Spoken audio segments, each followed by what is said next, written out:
Guys, welcome to my YouTube channel. तो आज मैं बात करने वाली हूँ एक साइबर क्राइम के बारे में। इसकी पूरी केस स्टडीज़ के बारे में मैं आज आपको इस वीडियो में बताऊंगी। और ये बहुत ही मिस्टीरियस साइबर क्राइम है, और अगर आप लोग इंटरेस्टेड हो इस केस को जानने के लिए तो प्लीज़ ये वीडियो देखिए। और ये वीडियो मैं बहुत ही शॉर्ट में आपको सारी चीज़ें एक्सप्लेन करने वाली हूँ। बहुत सारी चीज़ें इसका मतलब हैं, तो वो सब चीज़ें मैं आपको बताऊंगी इस वीडियो में। तो प्लीज़ वीडियो को स्किप मत कीजिएगा। और प्लीज़ अगर आप इंटरेस्टेड नहीं भी हैं फिर भी इस वीडियो को अगर स्पीड अप करके आप सुनेंगे तो आपको, मेरे को लगता है कि कई सारी चीज़ें जानने को मिलेंगी। जो स्टार्ट करते हैं, इस केस को जानने से पहले ये ज़्यादा इम्पोर्टेंट है जानना कि बांग्लादेश बैंक क्या है। सबसे पहले समझते हैं कि बांग्लादेश बैंक क्या है। बांग्लादेश बैंक बांग्लादेश का सेंट्रल बैंक है। इसकी फॉरेन करेंसी रिजर्व का एक part federal reserve bank of New York में अकाउंट में है था। इंटरनेशनल पेमेंट्स के लिए बैंक दुनिया भर में स्विफ्ट मैसेजिंग सिस्टम का यूज करते हैं। स्विफ्ट खुद बैंक अकाउंट नहीं है और ना ही मनी वॉल्ट है। ये बेसिकली फाइनेंशियल इंस्टीट्यूशंस के बीच secure payment instructions messages exchange करने के सिस्टम है, और हैकर्स ने इसी प्रोसेस को टारगेट। अब यहाँ केस इंटरेस्टिंग होता है क्योंकि अब मैं बात करने वाली हूँ कि ये केस कब स्टार्ट हुआ था। अब अटैक एक दिन में प्लान नहीं हुआ था। इन्वेस्टिगेटर्स के अकॉर्डिंग हैकर्स ने बांग्लादेश बैंक के नेटवर्क में पहले ही एक्सेस इस्टेब्लिश कर लिया था। उन्होंने बैंक के सिस्टम को ऑब्जर्व किया। उन्होंने समझा कि पेमेंट सिस्टम कैसे काम करता है, कौन से कंप्यूटर्स इम्पोर्टेंट है, स्विफ्ट सिस्टम कैसे कनेक्टेड है, और पेमेंट इंस्ट्रक्शन कैसे सेंड होते हैं। मतलब हैकर्स सिर्फ नेटवर्क में घुसे नहीं थे, उन्होंने पहले ही सिस्टम को स्टडी कर लिया था। फिर उसके बाद स्पीयर फिशिंग के बारे में थोड़ा जानते हैं कि ये एक नॉर्मल रैंडम स्पैम ईमेल नहीं है, बल्कि स्पेशली टारगेटेड ईमेल्स जो किसी एम्प्लॉय को जेन्युइन लगे वो होते हैं। अगर एम्प्लॉय मैलिशियस अटैचमेंट या लिंक ओपन करें तब अटैकर्स को सिस्टम में एंट्री मिल सकती है, और एक बार एंट्री मिलने के बाद अटैकर्स क्वाइटली नेटवर्क के अंदर मूव कर सकता है। तो अब था वेट के बारे में, और यही पार्ट सबसे स्कैरी है। इमीडिएटली पैसा ट्रांसफर करने नहीं लगे। They spend time inside the environment, they studied the bank, they prepared their tools, they prepared destination accounts, और फिर उन्होंने एक परफेक्ट मोमेंट चूज किया, फरवरी 2016। फरवरी 2016 बांग्लादेश में वीकेंड्स आ रहा था और फिलीपींस में चाइनीज न्यू ईयर हॉलीडे था। मतलब बैंकिंग एक्टिविटी कंपैरेटिवली स्लो थी। अटैकर्स के पास टाइम मिल सकता था। अब उसके बाद फरवरी 4, 2016 हैकर ने बांग्लादेश बैंक के कॉम्प्रोमाइज सिस्टम से fraudulent SWIFT payment instruction send करनी स्टार्ट की। टारगेट था बांग्लादेश बैंक का न्यूयॉर्क फेड अकाउंट।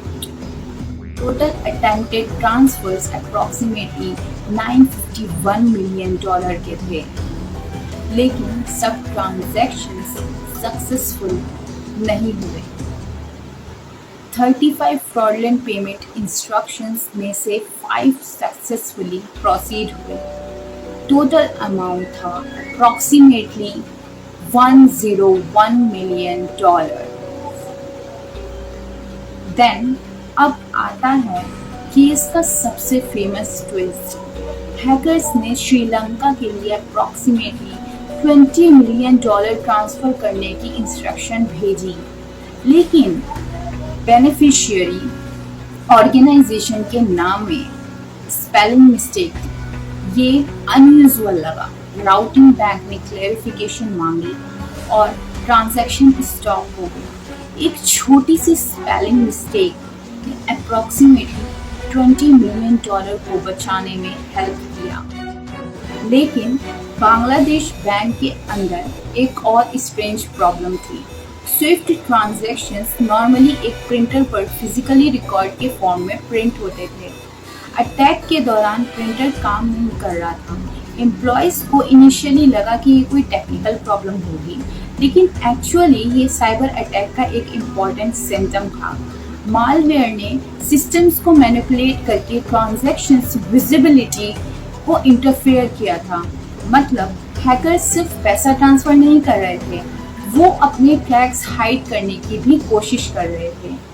उसके बाद अब जब अटैक डिस्कवर हुआ, real cyber forensic investigation start हो गई। इन्वेस्टिगेटर्स ने कंप्यूटर्स एग्जामिन किए, मालवेयर सैंपल्स एनालाइज किए, नेटवर्क एक्टिविटी देखी, सॉफ्टवेयर को एग्जामिन किया, पेमेंट मैसेजेस एनालाइज किए और सबसे इम्पॉर्टेंट अटैकर्स के डिजिटल फिंगरप्रिंट्स सर्च किए।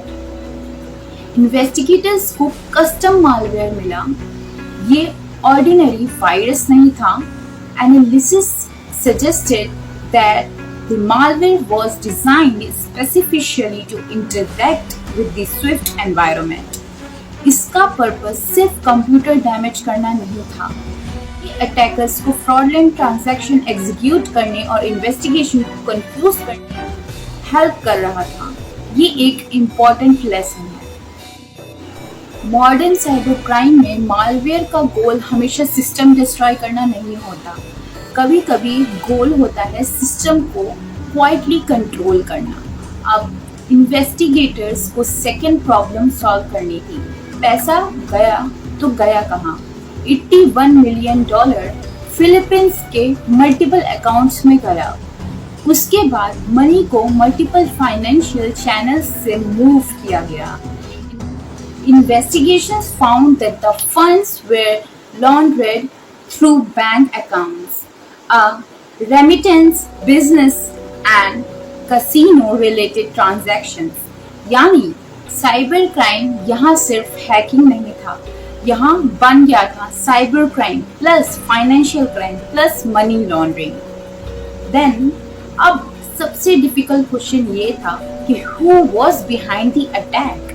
साइबर इन्वेस्टिगेटर्स ने मालवेयर और अटैकर्स इंफ्रास्ट्रक्चर के टेक्निकल कैरेक्टरिस्टिक्स कंपेयर किए। BAE सिस्टम्स रिसर्चर्स ने बांग्लादेश बैंक मालवेयर में सिमिलरिटीज आइडेंटिफाई की जो अर्लियर अटैक्स के टूल से कनेक्ट होती थी। Later USA investigators linked the Bangladesh bank heist to the hacking operation known as Lazarus Group, and which they alleged was North Korean government backed. Then 2018 में US Department of Justice ने park जिन ह्योक एक north Korean national को charge किया। DOJ ने एलिज किया कि park एक north Korean government sponsored hacking team का मेंबर था, जिसे प्राइवेट साइबर सिक्योरिटी इंडस्ट्री में लेजरस ग्रुप के नाम से जाना जाता था। US allegations connected that operations not only to the Bangladesh bank theft but also to the Sony Picture attacks and WannaCry that was sent towards Sri Lanka was recovered. Philippines में approximately $81 million गया। कुछ money eventually recovered हुआ, but large amount remained tied up in legal and recovery proceeding. 2025 में बांग्लादेश के एक court ने Philippines के RCBC से कनेक्टेड $81 मिलियन के इन्वेस्टिगेशन प्रोसेस को ऑर्डर किया, मतलब कि उन पैसों को सीज करने का ऑर्डर किया। लेकिन इसका मतलब ये नहीं है कि बांग्लादेश को इमीडिएटली फुल $81 मिलियन का कैश वापस मिल गया। रिकवरी और क्रॉस बॉर्डर प्रोसीडिंग अलग प्रोसेस हैं और केस अभी अभी की बात करें 2026 की, तो केस अभी कम्प्लीटली सिंपल नहीं हुआ है। बांग्लादेश में क्रिमिनल इन्वेस्टिगेशन और रिकवरी प्रोसीडिंग ईयर्स से चल रहे हैं। सो गाइस, आपको ये केस कैसा लगा, आपको इस केस से क्या क्या नई नई चीज़ें सीखने मिली, प्लीज़ इसको कमेंट सेक्शन में ज़रूर बताइए।